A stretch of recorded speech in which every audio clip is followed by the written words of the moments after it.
just got overexcited about some of the headlines I can see. Memojis, group FaceTime, and limiting app use. So talk us through some of the highlights that we've heard so far.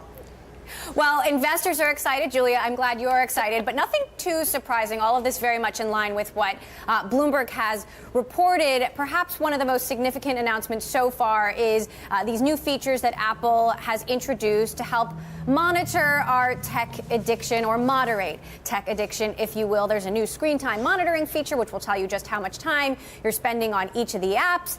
It will pause notifications if you like. You can set a beginning and an end time to do not disturb. Of course, Apple has been under fire from critics who say the technology is too addictive, and Apple is responsible for this. You could also just turn off your phone, but that might be too much to expect of some users. But the irony is that Apple, at the same time, is also announcing these new features, like the one you're excited about, the Memoji feature, which allows you to create a personalized emoji that looks like you. They've also just demoed group FaceTime, which is actually quite a technological feat. It's actually very difficult to do that. And all of these features are only going to make our phones more addictive. So at least for Apple, investors are liking what they are hearing.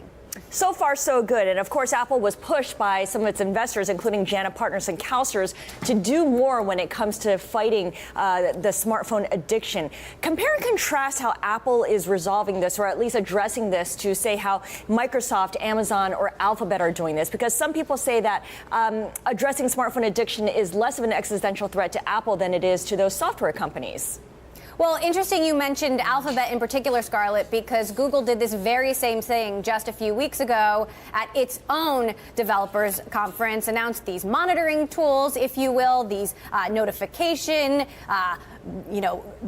gatekeeping, if you will. I also talked to Satya Nadella this morning, the CEO of Microsoft, about, tech issues and when it comes to Facebook in particular, and he talked about how trust is very important for them. I think the bottom line is it's really going to come down to users